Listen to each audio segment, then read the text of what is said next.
Video में discussion करिबा राघवंक लंका जातनाकूल विषय एमसीक्यू पाखापाखि 80टा एमसीक्यू अच्छी डिस्कसन करे पूर्व समस्त समस्त वीडियो को लाइक करदेव ता सहित सांग सहित सेयार कर जो मैंने प्रथम थर विजिट कर चैनल को सब्सक्राइब करके पाखे बेल आइकन प्रेस करदेव सबुदिन राति 9टा PM लाइव क्लास अच्छे लाइव क्लास भी आसिक जॉइन हम ग्रुप सब जॉइन हो टेलीग्राम व्हाट्सएप लिंक सब डिस्क्रिप्शन में दे देछि। प्रथम क्वेश्चन देखा निम्नोक्त मध्य केउंटी कवि सम्राट उपेन्द्र भंजक गीतात्मक आलंकारिक कृति बोली विवेचना करा जाए। ये आंसर हम कौन रसपंचक। देन देखिए कवि सम्राट उपेन्द्र भंजक को क्यों स्वतंत्र कवि बोली विवेचना करा जाए। ये आंसर हम ऑप्शन सी सप्तदश अष्टादश। बिहासे बिहरी सागर जीणी जाए एठारे क्यों सागर जीणी गले बोली कह जाए एठारे किए सागर जीणी गले बोली कह जाए। आंसर हम ऑप्शन डी सुकसारण। देन देखिए बल जोगु बोली बल केते बोलू बोले जते शंख से ही उक्त पदर शंखटा कौ अर्थ व्यवहार है संख्या अर्थ रे। देन देखिए आम 5 नंबर सुकसारण उद्देश्य अंगद चपेटाघात क्या परी थिला। ये आंसर ऑप्शन है वज्राघात। वैदेश विलास कहले क्या बुझाए। ये आंसर हम ऑप्शन सी रामचंद्र। 7 नंबर देखिए आम उपेन्द्र भंज निजर इष्टदेव भाव क्या ग्रहण करते। ये आंसर हो 7 नंबर ऑप्शन डी रामचंद्र को। देन देखिए राघव सीता प्राप्ति निमित्त कौन करने को चाहिए। ये आंसर को लंका को सॉरी सिंधु पोतिबा को। देन देखिए राघव सिंधु को क्यों पोतुले। ये आंसर हम पर्वत रे। पर्वत जल किपरि बुड़ीगला ना फी फी करी। रामचंद्र क्यों देवता को संतुष्ट करने को चाहिए वरुण। 12 नंबर देखिए आम ज्येष्ठ भ्राता क्या सामान बोली रावण वार्ता देला। ये आंसर हम 12 नंबर ऑप्शन ए पिता। बरगिला शब्द अर्थ कौन हो पारे। बरगिला शब्दर अर्थ कौन हो पारे ना पठाइला। देन देखिए आम किए सीता को अपहरण करथिला लंका रावण। देन देखिए पर्वतर सिंधुपति केउं स्थान को जीवा रामचंद्र विचार करथिले। ये आंसर हम ऑप्शन डी लंका। कपि माने पकाउथबा गिरी सब समुद्र बुड़ी जाइथिबा बेले कौन देखा जाउ नथिला। ये आंसर हम 16 नंबर ऑप्शन सी बुदबुद। विभीषण किए विभीषण रावणर अनुज। देन देखिए कवि सम्राट उपेन्द्र भंज क्यों जुगर कवि अटंती। ये आंसर हम रीतिजुग। रामचंद्र क्यों वंश जन्मग्रहण करते ना रघुवंश। अंगद कहार पुत्र बाली बाली है किए ना किष्किंधर राजा। देवरिपु क्या कह जाए 22 नंबर। ये आंसर हम कौन देवरिपु रावण। रामचंद्र वरुण को प्रश्न करने कौन कले कहीं कले ना वरुण जलर अधिष्ठाता देवता। तेन देखिए रामचंद्र विस्मित है कहीं विस्मित है पत्थर समुद्र बुड़ी जावर। 26 देखिए हाँ 25 रावण सुकसारण को कौन रावण को सुकसारण कौन संबोधन करते। ये आंसर हम ऑप्शन बी देवरिपु। बड़कूल किए जन्मग्रहण करते। ये आंसर हम ऑप्शन सी विभीषण। सुकसारण क्यों पद्धति सागर पारी होते। ये आंसर हम 27 ऑप्शन सी आकाश। देन देखिए आम रावणर अनुज किए रावण अनुज किए ना विभीषण। कविता रावण क्यों नीति प्रतिफलित। रावण कौ नीति प्रतिफलित ना कूटनीति।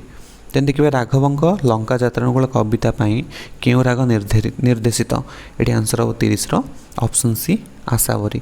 एक संघ केते कोटी एक संघ है केते कोटी ना लक्षे कोटी।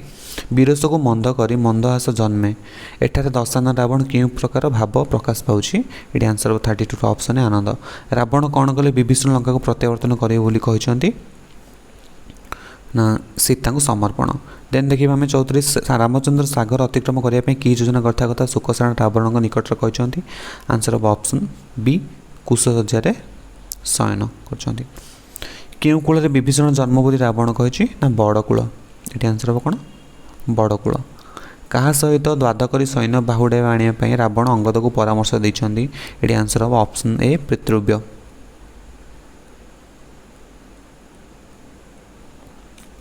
वितरण सागर की 5 पचारे एठारे 5 शब्द क्यों अर्थ व्यवहृत होती। ये आंसर हम ऑप्शन सी उपाय। सुग्रीव कहार पितृव्य।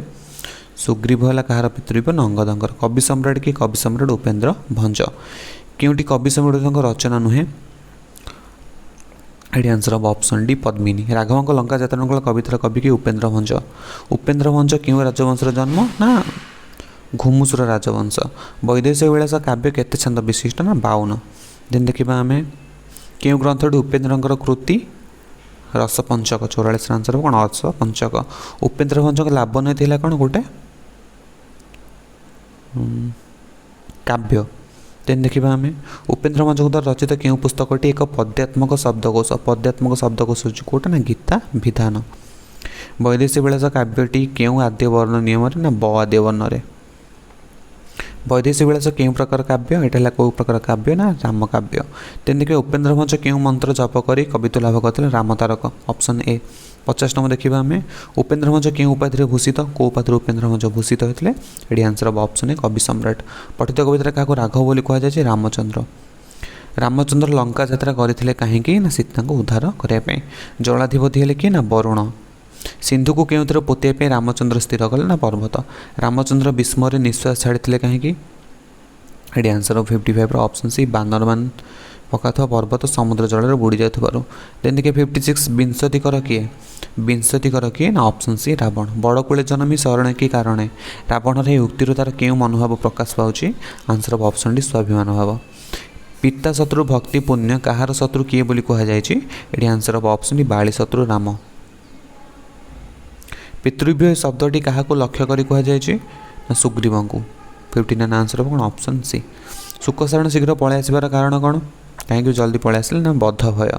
देन देखा शुकसारण किपर अल्पक रक्षा पाईगले ये आंसर हम कौन सूर्यास्त। सूर्यास्त हो अंगदर चापुड़ा प्रहार क्या सहित तुलना होती वज्राघात। अंगदर शक्त चापुड़ा प्रहार मंत्री की अवस्था होता कि अवस्था होता से शरीर चूर्ण विचूर्ण होता। देन देखिए श्रीराम सैन्य संख्या केते बोली मंत्री द्वय कलना कले ये आंसर हम 1,00,000 कोटी ऑप्शन बी। लंकाधिपति रावण राम को हीन बली भावी क्यों हास्य प्रकट करथिला ये आंसर हम मंदहास्य। बुद्धे शब्दटीर अर्थ कौन हो पारे बुद्धे शब्दर अर्थ कौन हो पारे ये आंसर हम पंडित माने। देन देखिए पठित कविता लंकापति रावण पर क्यों प्रतिशब्दटी व्यवहृत होना दशर विंश पाणी रावण विंशतिकर ये आंसर हम 67 विंश पाणी। अंगद दूतदेव को क्यों माड़ प्रयोग करथिला ये आंसर हम 68 ऑप्शन बी चापुड़ा। रावण की कार्य कले विभीषण लंका प्रत्यावर्तन कर शुकसारण को संदेश देते ना सीता को श्रीराम निकट समर्पिले।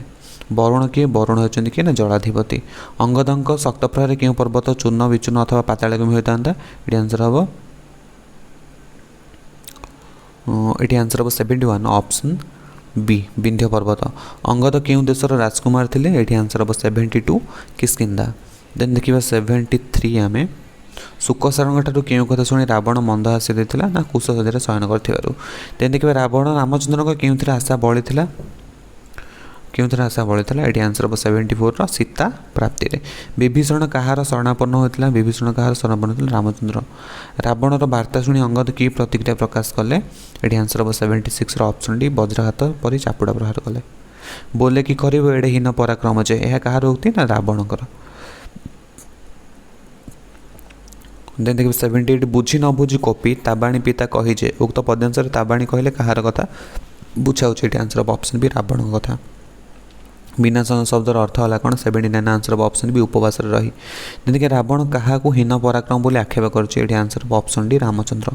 वीडियोटी भल लगी समस्त वीडियो को लाइक करदेव सांग सहित शेयर कर जो मैंने प्रथम थर पर विजिट कर चैनल को सब्सक्राइब करके पाखे बेल आइकन प्रेस करदेव। Thank you.